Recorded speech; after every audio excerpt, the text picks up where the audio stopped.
Hello guys, welcome to my channel. तो आज मैं एक पुरानी सी कोरियन मूवी एक्सप्लेन करने वाली हूँ जिसका नाम है ही वाज कूल। ये मूवी एक फेमस बैड बॉय और एक गरीब सी लड़की के लव स्टोरी के ऊपर है। तो प्लीज एंड तक देखिएगा और अगर आप लोगों को एक्सप्लेनेशन अच्छी लगी तो please like, share and subscribe कीजिएगा। तो चलिए बिना देरी करे शुरू करते हैं। Let's go. मूवी के स्टार्टिंग में हम देखते हैं कि फीमेल लीड हन अपने स्कूल की वेबसाइट पर एक पोस्ट देखती है कि कोई उसके स्कूल के लड़कियों के बारे में बहुत बुरा भला पोस्ट करते हैं, जिसे देखकर हन भी चुप नहीं बैठती है और उस पोस्ट का रिप्लाई बहुत बुरी तरह से देती है, जिसके बाद से हन की पूरी जिंदगी ही उलट-पुलट हो गई। उसे हर वक्त थ्रेटनिंग कॉल्स आने लगे थे। तभी उसे अपने फ्रेंड से पता चलता है कि उसने एक फेमस बैड बॉय जीउन सॉन्ग, जो कि एक बुली है, उससे पंगा ले लिया है। और फिर इसके बाद से हन बहुत ज्यादा डर जाती है। फिर एक दिन सैलून में जीउन सॉन्ग हन जीउन को देखता है, जिसके बाद से उसे पकड़ने के लिए हन के स्कूल पहुंच जाता है। हन को जब ये पता लगता है कि जीउन सॉन्ग उसे पकड़ने के लिए उसके स्कूल पहुंच गए हैं, तब वो भागने की कोशिश करती है और फिर वही भागते भागते हन स्कूल के वॉल से जंप करने लगती है। तभी अचानक से वो जीउन सॉन्ग के ऊपर गिर जाती है और एक्सीडेंटली उनमें किस हो जाती है। फिर उस किस के बाद हन वहाँ से जैसे कुछ हुआ ही नहीं वैसे जाने लगती है, पर तभी जीउन उसे रोकता है और उसे धमका कर उसके गर्लफ्रेंड बनने को कहता है। हन को कुछ अंदाजा नहीं था कि ये सब हो क्या रहा है। फिर जीउन का दोस्त कहता है कि जीउन ने कभी किसी लड़की का हाथ तक नहीं पकड़ा और हन ने उससे किस कर ली, तो इसलिए अब उसे ही उसका जेब बनना होगा। हन जीउन के धमकी को सुनकर डर जाती है और जेब बनने के लिए राजी हो जाती है। उसके बाद जीउन हन के मोबाइल पर अपना नंबर सेव कर देता है और उसे फोन करने को कहता है। हन के मोबाइल डाउन होने के कारण वो रात में जीउन को कॉल करने के लिए एक पब्लिक बूथ पर जाती है। तभी वहाँ पर एक बदमाश सा इंसान आकर हन के साथ बदतमीज करने लगता है और उसे एक गाड़ी में उठाकर ले जाने लगता है। लेकिन तभी वहाँ पर जीउन और उसके दोस्त आ जाता है और हन को बचा लेता है और फिर जीउन हन को उसके घर भी छोड़ देता है। उसके अगले सीन में हम देखते हैं कि जीउन हन के स्कूल के बाहर आता है और हन से मिलकर उससे क्लब में आने के लिए कहता है। क्लब में आने के बाद हन और उसकी दोस्त हन के अमेरिका वाले बॉयफ्रेंड की बातें करते हैं, जिसे सुनकर जीउन हन को कहता है कि वो जब तक उसे दम कर नहीं देता तब तक हन किसी लड़के से कुछ रिश्ता नहीं बना सकती। जीउन की बातें सुनकर हन कहती है कि किसने कहा कि मैं तुम्हारे साथ रहना चाहती हूँ। क्लब से बाहर आने के बाद जब वो रास्ता क्रॉस करने जाते हैं, तभी हन जीउन का हाथ पकड़ लेती है, लेकिन जीउन उसे मना कर देता है और कहता है कि कोई उसे छुए उसे वो पसंद नहीं। इसे सुनकर हन थोड़ा थोड़ा एम्बैरेस फील करने लगती है। फिर तभी वहाँ पर जीउन के पहचान वाली कुछ लड़कियां आ जाती है और उसमें से एक लड़की ह्योबिन, जो कि जीउन को बहुत सालों से लाइक करती है, जो हन को अपने क्रश के साथ देखकर गुस्सा हो जाती है और अपने दोस्तों के साथ मिलकर बुली करने लगते हैं। उसके अगले दिन जीउन हन को पूल का गेम सिखाने ले जाता है। तभी वहाँ पर उनके कुछ दुश्मन आ जाते हैं और उनको फाइट का चैलेंज देते हैं। फिर तभी वहाँ पर हन शोंग आ जाता है, जो कि ह्योबिन का भाई है, जिसे देखकर जीउन वहाँ से चला जाता है क्योंकि वो उससे बहुत ज्यादा नफरत करता है। अगले सीन में हम देखते हैं कि जीउन और उसके दोस्त फाइट चैलेंज के लिए जाते हैं और वही हम देखते हैं कि वहाँ पर हन और उसके दोस्त भी होते हैं। जब हन देखती है कि कुछ आदमी जीउन को पीछे से हमला करने वाला होता है, तब वो जोर से चिल्लाकर जीउन को इत्तला करने की कोशिश करती है और फिर तभी फाइट शुरू हो जाती है और हन भी फाइट में कूद जाती है। लेकिन तभी एक आदमी आकर हन को पकड़ लेता है, जिसे देखकर जीउन और ज्यादा गुस्सा हो जाता है और उन्हें बुरी तरह से पीटने लगता है। फाइट के बाद सब लोग पार्क पे जाते हैं इंजरीज की मरहम पट्टी करने। हन भी जीउन की चोट को देखने की कोशिश करती है, पर तभी उसे याद आता है कि यून को कोई टच करे उसे वो पसंद नहीं, इसलिए वो अपना हाथ हटा देती है और उसे माफी मांगती है। लेकिन जीउन कहता है कि कोई बात नहीं, जिस पर हन सोचने लग जाती है कि ऐसा क्या है कि जीउन ऐसा बोल रहा है। फिर उसके बाद जीउन हन को अपने बर्थडे पार्टी पर इनवाइट करता है, लेकिन हन कहती है कि वो उसके बर्थडे पार्टी पर नहीं जा पाएगी क्योंकि उसकी फ्रेंड यूएसए से आ रहा है। पर जीउन हन की एक भी बात नहीं सुनता है और उसे कुछ भी करके आने को कहता है। फिर जीउन का बर्थडे आता है, पर हन बर्थडे पार्टी पे नहीं जाती है और अपने फ्रेंड को मिलने चली जाती है, जिसके बाद जीउन सॉन्ग सैड हो जाता है। हन अपने फ्रेंड जुंगमिन के साथ गेम खेल रही होती है, तभी वहाँ पर जीउन ह्योबिन के साथ आता है। फिर तभी वहाँ पर हन की फ्रेंड जुंगमिन के साथ जीउन का झगड़ा हो जाता है, जिसके बाद गुस्सा होकर हन जीउन को बुरा भला कहकर वहाँ से चली जाती है। उसके अगले सीन में हम देखते हैं कि हन जब वॉशरूम में जाती है, तभी वहाँ पर उसे जीउन सॉन्ग ने जिससे फाइटिंग की थी उन लोगों को देखती है।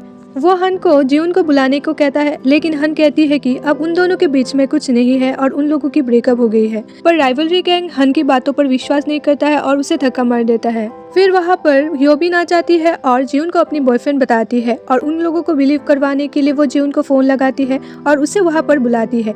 पर तभी हन पीछे से आवाज लगाकर जीउन को वहाँ पर आने के लिए मना करती है। हन की आवाज सुनकर जीउन वहाँ पर अकेले ही चला जाता है। जीउन जब वहाँ पहुँचता है, हन उसे देखकर उसके पास आती है, पर जीउन उसे कहता है कि वो उसके लिए नहीं आया है। फिर उसके बाद जीउन और उस राइवलरी गैंग के बीच में फाइट स्टार्ट हो जाती है। क्योंकि जीउन अकेले आया था, इसलिए सब लोग उस पर टूट पड़ते हैं, जिसकी वजह से जीउन बहुत बुरी तरह से जख्मी हो जाता है और उसे हॉस्पिटलाइज करना पड़ता है। हन जब जियोन को देखने हॉस्पिटल में आती है तब वो देखती है कि ह्योबिन वहाँ पर पहले से ही है। ह्योबिन हन को जियोन से ब्रेकअप करने के लिए रिक्वेस्ट करती है और कहती है कि वो जियोन को बहुत ज़्यादा लाइक करती है, इसलिए वो जियोन को छोड़ दे। हन बिन की बातों को सुनकर क्या करे क्या ना करे ऐसी स्थिति में आ जाती है। अगले सीन में हम देखते हैं कि जियोन के होश आने के बाद ह्योबिन हन को लेकर आती है और उसे जियोन को छोड़ने की बात कहने को कहती है, पर हन कुछ कह नहीं पाती है, जिसके बाद ह्योबिन ही हन की तरफ से यून को कहती है कि हन उसके साथ और नहीं रहना चाहती। हन मजबूर होकर यून को कुछ बोल नहीं पाती है और वहाँ से रोकर चली जाती है।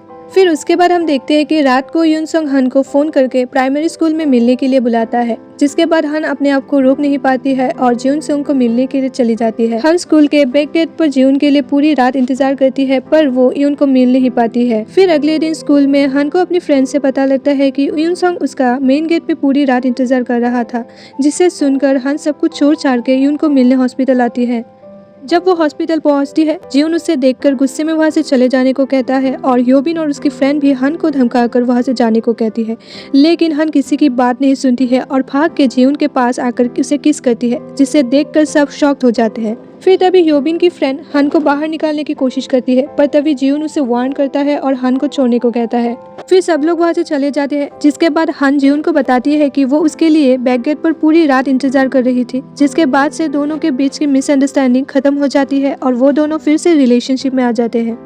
अगले सीन में हम देखते हैं कि हन जियोन सोंग को उसके फैमिली के बारे में पूछती है, पर यून सोंग उसे कुछ नहीं बताता है। फिर उसके बाद हन को जियोन सोंग के फ्रेंड से पता लगता है कि जियोन के फादर की डेथ एड्स के कारण हुआ था, जिसके वजह से बचपन में कोई उसका दोस्त नहीं था और उसे टच करने के लिए डरता था। ये सब सुनने के बाद हन बहुत ज़्यादा इमोशनल हो जाती है और जियोन सोंग के लिए उसकी प्यार भी बहुत ज़्यादा बढ़ जाती है।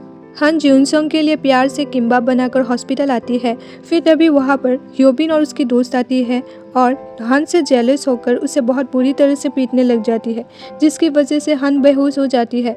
इतने में ही वहाँ पर जियोन सोंग आ जाता है और हन की हालत देखकर वो बहुत ज़्यादा गुस्सा हो जाता है, जिसके बाद उस लड़की का गला पकड़कर रूम के विंडो पर जोर से मुक्का मार देता है। फिर उसके बाद हम देखते हैं कि जब हन को होश आता है तब वो जियोन को बताती है कि उसे उसके फादर की बीमारी के बारे में सब कुछ पता है। उसे सुनकर जियोन कहता है कि उसे भी HIV पॉजिटिव हो सकता है, इसलिए उससे दूर रहना चाहिए। लेकिन तभी हन कहती है कि अगर जियोन को HIV पॉजिटिव हुआ तभी वो उसे छोड़कर कभी नहीं जाएगी और उसके साथ हमेशा रहेगी। हन की बातों को सुनकर जियोन को बहुत अच्छा लगता है और फिर उसके बाद दोनों अच्छे से प्यार से हग करने लगते हैं। हॉस्पिटल से डिस्चार्ज होने के बाद हन जियोन को मिलने के लिए उसके स्कूल पहुंच जाती है। हन की ड्रेस को देखकर जियोन के स्कूल के सभी स्टूडेंट उस पर हंसने लग जाते हैं, जिसे देखकर ह्यून को बहुत ज्यादा एम्बैरेस फील होता है और वो हन के ऊपर गुस्सा करने लग जाता है, जिसके बाद हन को जियोन के बिहेवियर देखकर बहुत बुरा लगता है और वो वहाँ से रोकर चली जाती है। बाद में जियोन ठंडा होकर हन को मनाने उसके पास जाता है। फिर हन भी मान जाती है और वो यून सोंग को एक क्यूट सी रैबिट गिफ्ट करती है। उस रैबिट को देखकर जियोन भी खुश हो जाता है। उतने में ही वहाँ पर ह्योबिन और उसकी फ्रेंड आती है और जियोन को रैबिट के साथ खेलते हुए देखकर वो लोग उसका मजाक उड़ाती है, जिसके बाद जियोन सोंग एम्बैरेस फील करके वो रैबिट हन को वापस देता है। जियोन सोंग का ये रूड बिहेवियर देखकर हन गुस्सा हो जाती है और उस रैबिट को जियोन को देकर वहाँ से गुस्से में चली जाती है। उसके बाद हम देखते हैं कि हन जियोन को बहुत मिस करने लगती है और उससे बात करना चाहती है, पर वो बात नहीं कर पाती है, जिसके बाद वो कराओके क्लब में अपने मन को ठीक करने के लिए जाती है। फिर तभी वहाँ पर हन सोंग हन को देखता है और उसे अपने पार्टी में इन्वाइट करता है। पार्टी में जाने के बाद हन सोंग के फ्रेंड जियोन को फोन करके पार्टी में बुलाता है और उसे बताता है कि उसकी गर्लफ्रेंड भी वहाँ पर है। उसे सुनने के बाद यून सोंग वहाँ पहुँच जाता है और गुस्से में हन को वहाँ से चलने को कहता है। यून सोंग हन को जबरदस्ती से वहाँ से ले जाने की कोशिश करता है, पर तभी वहाँ पर लड़ाई होने लगती है।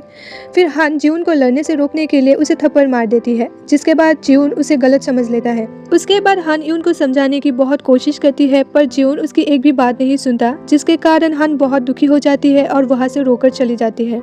अगले सीन में हम देखते हैं कि हन के बर्थडे के दिन वो जियोन सोंग को बहुत मिस करने लगती है, पर तभी वहाँ पर हन सोंग आता है और वो हन के साथ उसके बर्थडे के दिन टाइम स्पेंड करता है। और वही हम देखते हैं कि यून सोंग भी हन के बर्थडे के गिफ्ट के लिए रिंग लेने जाता है। फिर हम देखते हैं कि ये वन हन सोंग से पूछता है कि क्यों जियोन सोंग उससे इतना ज्यादा नफरत करता है, जिसके बाद हन सोंग बताता है कि जियोन, वो और हेबिन नाम का एक लड़का, वो तीनों बहुत अच्छे दोस्त हुआ करते थे। एक दिन तीनों बीच पे एंजॉय करने के लिए गए थे, तभी अचानक से हेबिन पानी में डूबने लगा था, जिसके बाद जियोन उसे बचाने की कोशिश कर रहा था, और हन सोंग जियोन को रोक रहा था, क्योंकि अगर जियोन भी वहाँ पर चला जाता तो जियोन की जान को भी खतरा हो सकता था। और फिर तभी से जियोन हन सोंग से नफरत करने लगा। फिर हम देखते हैं कि बहुत ज्यादा ड्रिंक के कारण येवन को नशा होने लगा था और फिर इसी कारण हन सोंग उसे घर छोड़ने चला जाता है। हन सोंग योन को घर छोड़ देता है और योन के नक्शे के कारण वो उससे अपना प्यार भी कन्फेशन कर देता है और वही हम देखते हैं कि जियोन भी वहाँ पर खड़ा होता है और ये सब कुछ सुन लेता है, जिसके बाद वो बहुत ज्यादा उदास हो जाता है। अगले सीन में हम देखते हैं कि जियोन हन सोंग के पास जाता है और उसे फाइट के लिए बुलाता है। दोनों एक दूसरे को मारने लग जाते हैं और तब तक मारते हैं जब तक उन दोनों के इतने सालों के फ्रस्ट्रेशन निकल नहीं जाते। फिर अगले सीन में हम देखते हैं कि यून सोंग के फ्रेंड आकर हन को बताता है कि यून सोंग अमेरिका जाने वाला है और ये भी बताता है कि उसे गिफ्ट देने के लिए यून सोंग ने कितनी मेहनत की थी पर वो किसी और के साथ चली गई। हन जब उस गिफ्ट को देखती है तब वो अपने आप को रोक नहीं पाती है और यून सोंग के बारे में सोच कर रोने लग जाती है। नेक्स्ट सीन में हम देखते हैं कि हन सोंग और जियोन के बीच में सब कुछ ठीक हो जाता है और जियोन संग को हन का ख्याल रखने के लिए कहता है और ऐसा कह के वो बिना किसी को बताए अमेरिका चला जाता है। नेक्स्ट सीन में हम देखते हैं कि कुछ साल बीतने के बाद हन अपने हायर स्टडीज के एग्जाम देने जाती है। तभी एग्जाम देते समय हन को बाहर स्नो गिरते हुए देखकर याद आता है कि जियोन सोंग और उसने फर्स्ट स्नो पर मिलने का प्रॉमिस किया था। जिसके बाद हन एग्जाम को छोड़कर वहां से दौड़कर उस फोन बूथ के सामने आ जाती है और अपने इमेजिनरी वॉल पर आ जाती है। तभी वहाँ पर उसे एक रेवी दिखाई देती है और वो जब अपनी नजर ऊपर करती है तो उसे जियोन दिखाई देता है। जियोन को देखकर हन अपनी इमोशन को कंट्रोल नहीं कर पाती है और जियोन को पूछती है कि वो तो उससे बिना बताए चले गए थे तो फिर वो क्यों वापस आया है। जियोन मुस्कुराते हुए कहता है कि ट्रू लव को किसी शब्द की जरूरत नहीं, जिसे सुनकर हन रोने लग जाती है और भाग के जियोन को गले लगा लेती है। और ऐसे ही ये प्यारी सी मूवी खत्म होती है और हमें हैप्पी एंडिंग देखने को मिलता है। अगर आप लोगों को मेरी एक्सप्लेनेशन अच्छी लगी हो तो please like share and subscribe कीजिएगा। Thanks for watching.